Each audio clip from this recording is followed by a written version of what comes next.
Questa settimana siamo a Trecenta, 2500 abitanti, Alto Polesine, una città che ci ha stupito perché bella, vivace, palazzi importanti, storicamente è una città che ha veramente lasciato il segno in tutta la nostra provincia. E quindi adesso andiamo ad ascoltare cittadini, sindaco, eccetera, di questa città, Trecenta. Con Anna Gotti, il sindaco di Trecenta. Trecenta, bellissima cittadina, io non la conoscevo, belle case, un sacco di palazzi importanti, un'eredità importante anche per quanto riguarda la storia. E quindi la prima domanda: come sono i cittadini di Trecenta? Che sono trecentani. Trecentani, sì. Grazie Leandro Maggi per la sua visita, per aver voluto venire a trovarci qui a Trecenta. E, sicuramente Trecenta ha una grande storia, una storia gloriosa, e non a caso ho voluto che queste riprese venissero fatte in questa sala consigliare.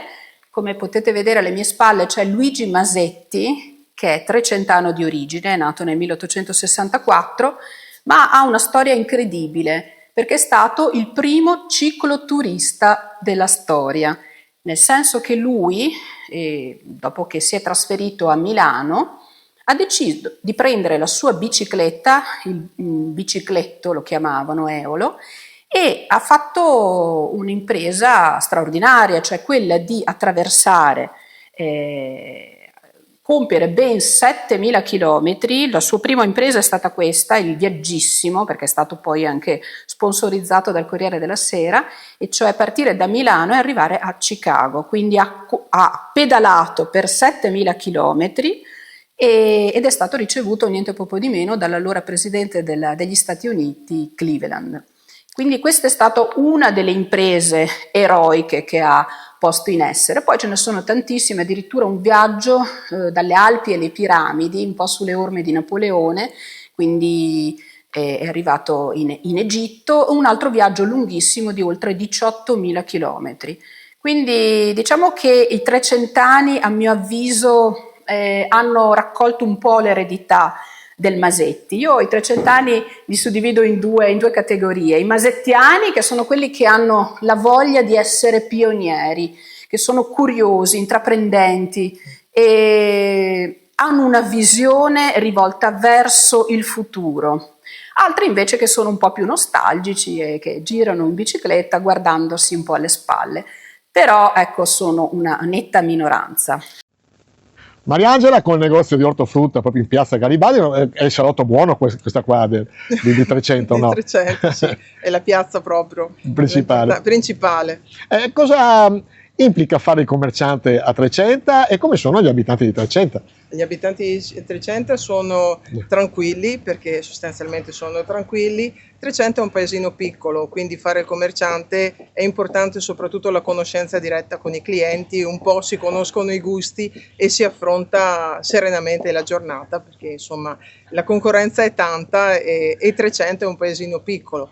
Però l'importante è essere ottimisti. Ecco, in questi paesini la figura del commerciante è anche un po' un confidente, si arriva o no? Sì, delle volte sì, delle volte vengono delle persone che parlano anche di situazioni loro personali, e un po' per passare il tempo. La piazza, come vede, è una piazza piccolina e la cittadinanza ha una media d'età abbastanza alta, per cui delle volte serve anche il momento di chiacchiera, tra virgolette, e quando si va nei 2 o 3 piccoli negozi che ci sono a Trecenta si scambia volentieri una parola. Hanno voglia di parlare. Compagnia teatrale Fossa Glafem, che anche dal titolo è abbastanza invitante. Cosa fate a Trecenta in questo bellissimo teatro? Tra l'altro un teatro veramente straordinario. Sì, noi siamo qui per vivacizzare il teatro. È da 8 anni che gestiamo la stagione teatrale, con grossa soddisfazione, devo dire, perché abbiamo una presenza media su 270-280 spettatori su un teatro che ne contiene 300, poco più di 300. Oltre a gestire la stagione teatrale, noi come compagnia produciamo commedie. Stiamo preparando l'ultima, che si chiamerà AA Cercasi Dottore della Mutua. È la quinta commedia che facciamo. Abbiamo avuto bei successi nei limiti ovviamente di una compagnia teatrale, amatoriale.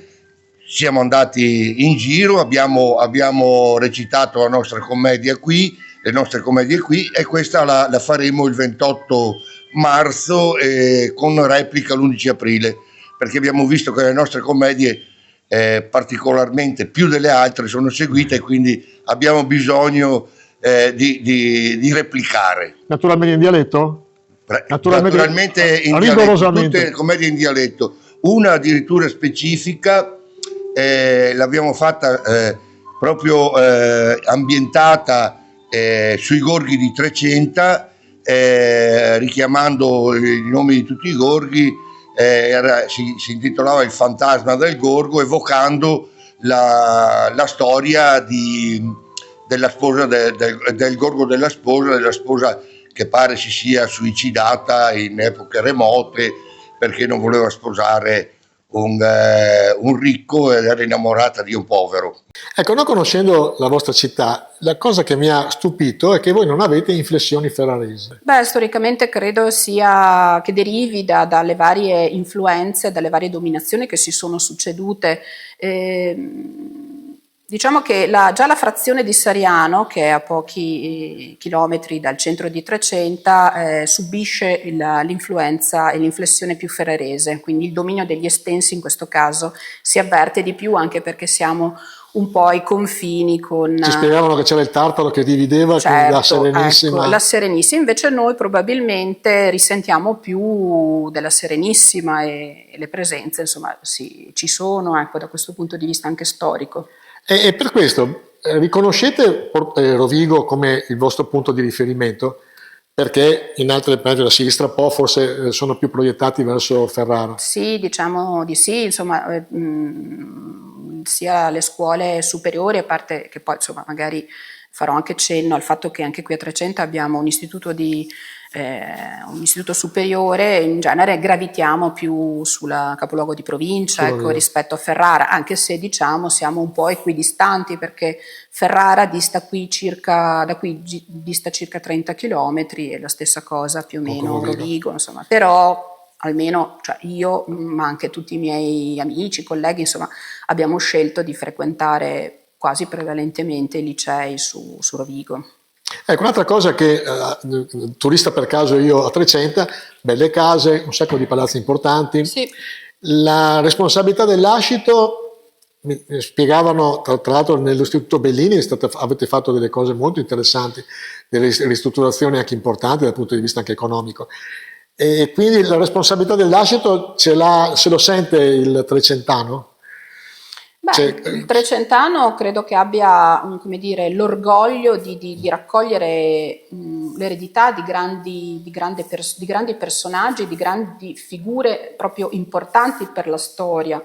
Prima accennavo al Masetti, ma voglio dire, dobbiamo ricordare Nicola Badaloni, che è stato un medico importato da Porto Recanati, che è stato nominato medico condotto dall'allora Consiglio Comunale alla fine dell'Ottocento, e qui ha veramente lasciato il segno per l'attenzione che aveva verso le problematiche dei braccianti, ai tempi ovviamente del latifondismo, ed è stato un po' il padre fondatore, insieme a Piva, del socialismo, quello che poi ha gettato le basi per la formazione anche del giovane Giacomo Matteotti. Sentiamo il peso sicuramente di queste figure, così come anche di Mario e Teodoso Bellini, perché come diceva lei prima, hanno voluto lasciare in eredità al Ministero dell'Istruzione il loro palazzo, ma anche alcuni appezzamenti di terreno che attualmente sono le serre, e sono i campi sui quali i ragazzi dell'Istituto Bellini, l'Istituto Professionale di Indirizzo Agrario, esercitano i loro laboratori. Ricordo che le scuole di Trecenta raccolgono circa 200 alunni tra la primaria e la secondaria di primo grado, e facciamo parte dell'Istituto Comprensivo di Badia Polesine Trecenta, e anche qui stiamo investendo parecchio per efficientare questo edificio che abbiamo ereditato dagli anni '20. E abbiamo anche la scuola Nido Infanzia, una scuola privata però convenzionata, paritaria, gestita dalla Casa Sant'Antonio, che è la stessa che poi gestisce anche una bellissima casa di riposo. Anche qui ci sono circa 40 bambini tra il nido e l'infanzia, e poi, ripeto, abbiamo l'istituto professionale alberghiero e agrario con circa 280 alunni, quindi complessivamente ogni giorno qui a Trecenta si muovono circa 500 ragazzi con le rispettive famiglie. Come sono i tuoi clienti, come sono gli abitanti di Trecenta secondo te? No dai, sono delle persone buone, educate e sono principalmente anziani ancora molto in forza, anziani che hanno ancora voglia di vivere, di frequentare il paese, di stare in compagnia, ecco. E quanto aiuta il tuo sorriso a tutto questo? Probabilmente aiuterà, non lo so quanto, però dai, insomma ci proviamo. Il Proloco di Trecenta cosa fa in particolare? Allora, teoricamente gestiamo un po' il territorio in supporto con il comune, ovviamente nelle risorse che noi riusciamo ad avere. Prevalentemente le feste le facciamo nel periodo estivo, e adesso nel periodo di Natale gestiamo un po' diciamo la sorta della vigilia con il brulè, con la cioccolata fuori dalla chiesa, facciamo il brusaveccia classico dalla Befana, e ovviamente collaboriamo col comune per mantenere in essere quello che può essere la fiera, quindi qualche attività del territorio. Perché... Ecco, lei ha già spiegato una collaborazione con l'amministrazione comunale. Quanto è importante secondo lei le associazioni in questi piccoli paesi?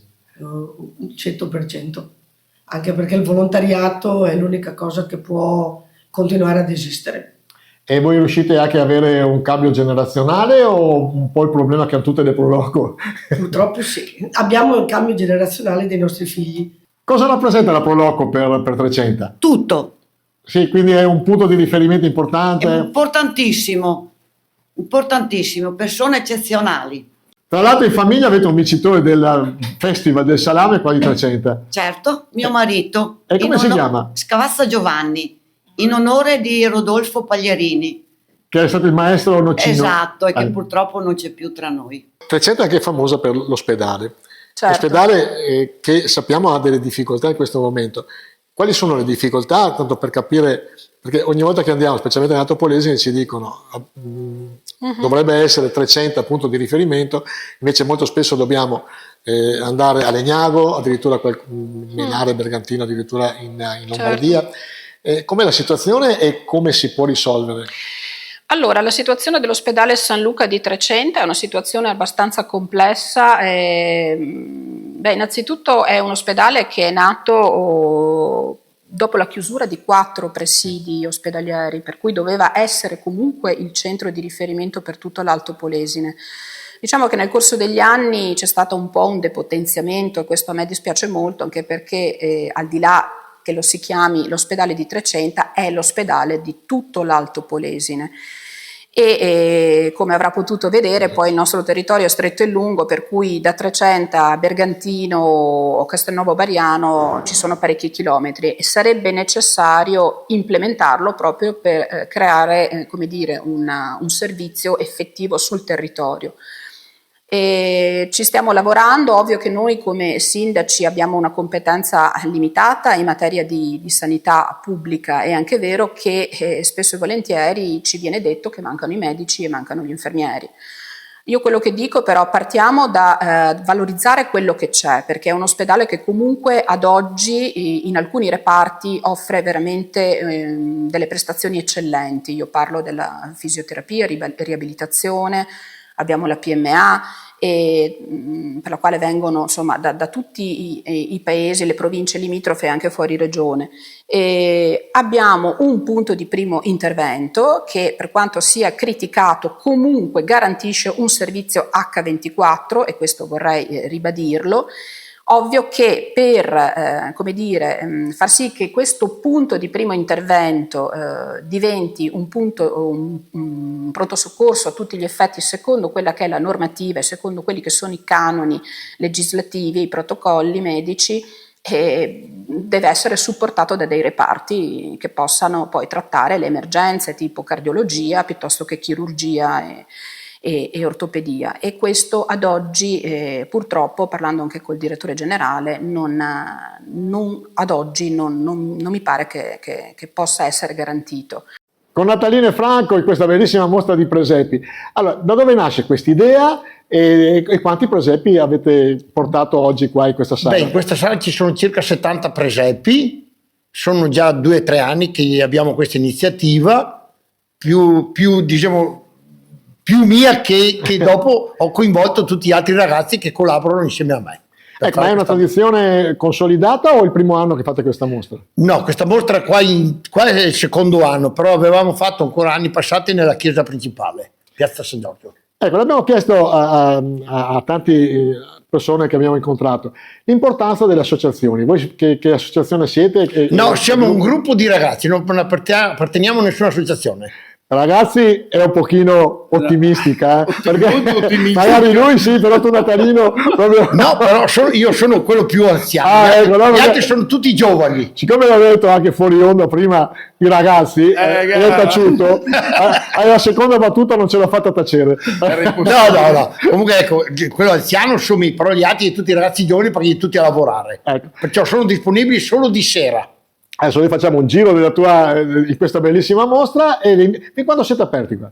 Fino al 10 di gennaio. Ok, quindi se riusciamo, intanto che andiamo in onda con il progetto di farvi visitare da un bel po' di persone, sappiate che adesso lo vedete con le immagini che facciamo, quanto bella è questa mostra. Grazie Natalina, grazie a Franco. A Franco, che non mi viene mai il nome. Grazie signori.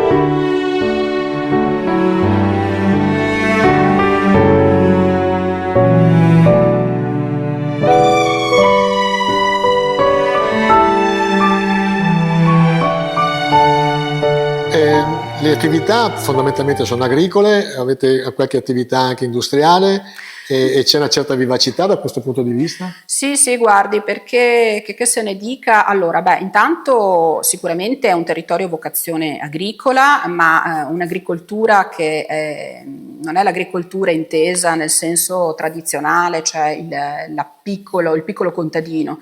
Qui abbiamo delle realtà di imprese agricole veramente belle, dove gli imprenditori agricoli investono in centinaia di migliaia di euro in attrezzature. Molti di questi sono anche contoterzisti, per cui vanno a svolgere i lavori presso le altre aziende agricole, quindi parliamo di aziende agricole strutturate e sulle quali si investe molto. Io ho un ottimo rapporto con il mondo agricolo, primo perché io vengo da una famiglia di agricoltori, per cui insomma la terra ce l'ho proprio nel DNA, ma anche perché abbiamo istituito un tavolo verde che ci è stato molto di aiuto e di supporto tutte le volte che abbiamo dovuto anche affrontare questioni delicate, insomma tipo il biometano piuttosto che altre questioni. E però ecco, non ci sono solo agricoltori, ma abbiamo anche delle bellissime aziende, delle bellissime realtà imprenditoriali. Io parlo di alcuni che si dedicano già dal 1926 al settore dell'edilizia, con oltre 100 dipendenti, per cui insomma in realtà imprese importanti che sono conosciute anche a livello nazionale, e tante altre piccole realtà storiche consolidate in tutti i vari settori. Parlando di 300 si parla anche di la famiglia Ghiotti, 1926, prossimo anno 100 anni di attività. Cosa rappresenta la vostra famiglia qua a 300?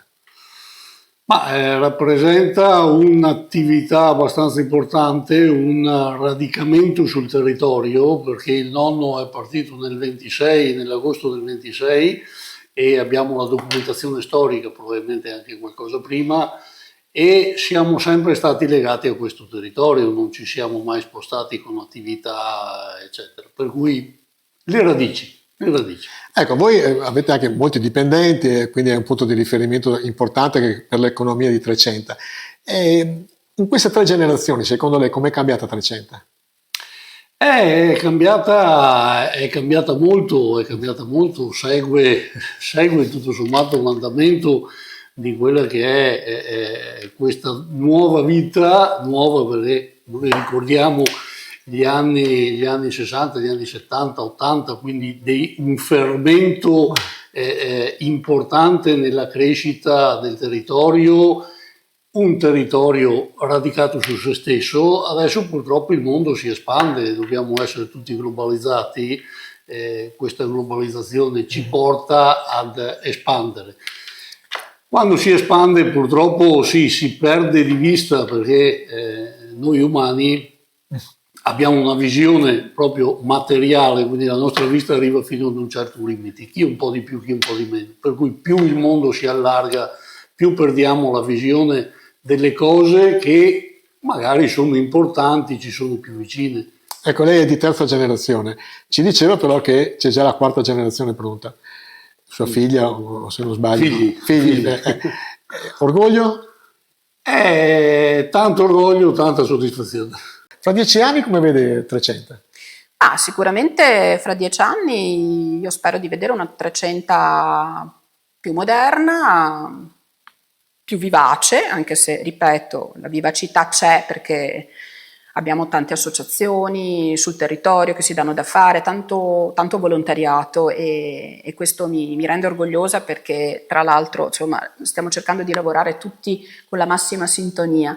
E sicuramente vorrei che fosse, da un punto di vista edilizio architettonico, ancora più carina, più accattivante, e soprattutto, perché questo è un po' l'impegno che voglio dedicare a questo progetto, si investisse molto anche sulla navigazione interna. Io trovo che sia un filone interessante e percorribile. Adesso non so se avete visto il 20, anzi vi invito formalmente, invito la voce a venire a Trecenta il 20 di gennaio, perché ci sarà il varo del ponte che stanno costruendo sul fiume Tartaro, e che si inserisce nel progetto di infrastrutture venete Regione Veneto per rendere maggiormente navigabile il fiume Tartaro, che è il fiume navigabile più lungo d'Italia, e renderlo ovviamente compatibile con quelle che sono le normative europee sulla navigazione interna. Quindi io quello che vorrei è che nascesse anche un filone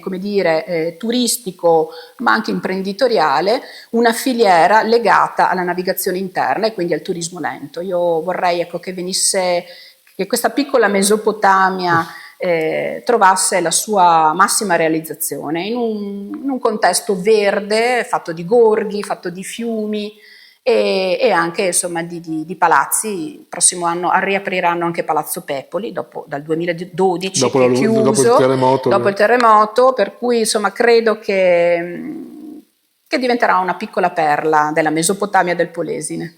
Grazie Sindaco. Grazie a lei. Puntata finita. Trecenta, la spuntiamo, abbiamo quasi finito questo nostro giro, siamo ancora in Alto Polesine, ci mancano ancora pochi paesi per completare questi 50, bellissimi comuni, piccoli ma comunque tutti con una propria identità di questa nostra provincia, che, come dico spesso, è una delle più belle province del mondo. Da Leandro Maggi, ciao ciao!